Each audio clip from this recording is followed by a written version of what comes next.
ನಾನು ಇವತ್ತು ಕೆಂಗೇರಿಯ ಸರ್ಕಾರಿ ಪ್ರಥಮ ದರ್ಜೆ ಕಾಲೇಜಿನಲ್ಲಿ ಪ್ರಾಂಶುಪಾಲನಾಗಿ ಕೆಲಸ ನಿರ್ವಹಿಸ್ತಾ ಇದ್ದೀನಿ ಅನ್ನೋದು ನನಗೆ ಹೆಮ್ಮೆಯ ಸಂಗತಿ. ಆದರೆ ನಾನು ಬಂದಂತಹ ಈ ಜರ್ನಿ ಇದೆಯಲ್ಲ, ಅದು ಬಹಳ ಸುಲಭವಾಗಿರಲಿಲ್ಲ. ನಾನು 5ನೇ ತರಗತಿಯಿಂದ PG ಪೋಸ್ಟ್ ಗ್ರ್ಯಾಜುಯೇಷನ್ವರೆಗೂ PhD ಹಾಸ್ಟೆಲಲ್ಲೇ ಬೆಳೆದವನು. ನನ್ನ ಕುಟುಂಬ ಕೂಲಿ ಮಾಡಿ ಜೀವನ ಮಾಡ್ತಕ್ಕಂಥ ಒಂದು ಬಡ ಕುಟುಂಬ. ಆ ಬಡ ಕುಟುಂಬದಲ್ಲಿದ್ದಂತಹ ನನ್ನ ತಂದೆಯ ಆಸೆ ಏನು ಅಂದರೆ, ನನ್ನ ಮಗ ಓದಿ ವಿದ್ಯಾವಂತನಾಗಬೇಕು ಅನ್ನುವುದು. ನನ್ನ ತಂದೆಯ ಕನಸನ್ನು ಈಡೇರಿಸಬೇಕು ಅಂತಕ್ಕಂಥದ್ದು ಕೂಡ ನನ್ನ ಆಸೆ ಆಗಿತ್ತು. ಹಾಗಾಗಿ ನಾನು ಕೂಡ ಸರ್ಕಾರಿ ಪ್ರಥಮ ದರ್ಜೆ ಕಾಲೇಜಿನಲ್ಲಿಯೇ ಓದಿದೆ.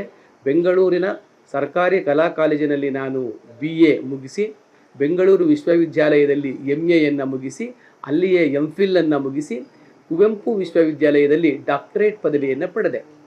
ಆನಂತರದಲ್ಲಿ ಕೆಲವು ವರ್ಷಗಳ ಕಾಲ ಖಾಸಗಿ ಕಾಲೇಜುಗಳಲ್ಲಿ ಅಧ್ಯಾಪಕನಾಗಿ ಮತ್ತು ಪ್ರಾಂಶುಪಾಲನಾಗಿ ನಾನು ಕೆಲಸವನ್ನು ನಿರ್ವಹಿಸಿದೆ.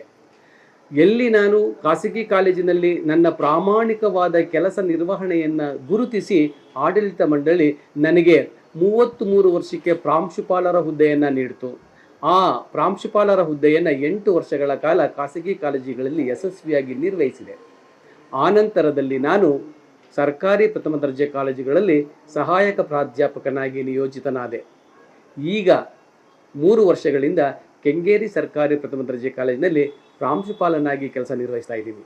ನಾನು ಪ್ರಾಂಶುಪಾಲನಾಗಿ ಕೆಂಗೇರಿ ಕಾಲೇಜಿಗೆ ನಿಯೋಜನೆಗೊಂಡಾಗ 480 ಜನ ವಿದ್ಯಾರ್ಥಿಗಳು ಇದ್ದರು.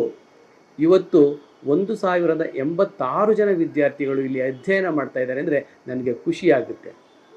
ನಾನು ಇಲ್ಲಿ ಕೈಗೊಂಡಂತಹ ಹಲವಾರು ಶಿಸ್ತಿನ ಕ್ರಮಗಳು, ಇಲ್ಲಿ ನಮ್ಮ ಅಧ್ಯಾಪಕ ವರ್ಗ ತೆಗೆದುಕೊಂಡಂತಹ ನಿರ್ಧಾರಗಳು, ನನಗೆ ನನ್ನ ಜೊತೆಗೆ ಕೈಗೂಡಿಸಿದಂತಹ ಅಧ್ಯಾಪಕ ವರ್ಗಕ್ಕೆ ನಾನು ಧನ್ಯವಾದ ಹೇಳಬೇಕು.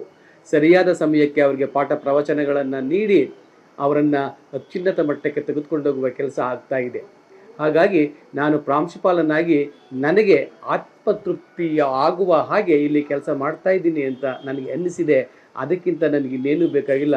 ಇದು ನನ್ನ ಪೋಷಕರಿಗೆ ಮತ್ತು ಈ ಕ್ಷೇತ್ರದ ಶಾಸಕರಿಗೆ ನಾನು ಕೊಡುವಂತಹ ಒಂದು ಕಾಣಿಕೆ ಅಂತಲೇ ಅಂದ್ಕೊಳ್ತೀನಿ. ಯಾಕೆಂದರೆ ಇಲ್ಲಿ ಅತ್ಯುತ್ತಮವಾದ ವಿದ್ಯಾರ್ಥಿಗಳು ಬರ್ತಾರೆ. ಆ ವಿದ್ಯಾರ್ಥಿಗಳಿಗೆ ಒಂದು ಉತ್ತಮ ಭವಿಷ್ಯವನ್ನು ಕಟ್ಟಿಕೊಡುವಂತಹ ಕೆಲಸವನ್ನು ಮಾಡ್ತಾ ಇದ್ದೀನಿ ಅನ್ನುವುದು ನನಗೆ ಹೆಮ್ಮೆಯ ಮತ್ತು ಸಂತೋಷದ ಸಂಗತಿ ಅಂತ ಹೇಳ್ಕೊಳ್ತೀನಿ. ಅನ್ಯಾಯ, ಅಕ್ರಮ, ಮೋಸ, ವಂಚನೆ, ಶೋಷಣೆ, ದೌರ್ಜನ್ಯ, ಭ್ರಷ್ಟಾಚಾರ, ಲಂಚಗುಳಿತನ ಮತ್ತಿತರ ಸಮಸ್ಯೆಗಳನ್ನು ಎದುರಿಸುತ್ತಿದ್ದೀರಾ? ಚಿಂತೆ ಮಾಡಬೇಡಿ, ನಿಮ್ಮೊಂದಿಗೆ ನಾವಿದ್ದೇವೆ.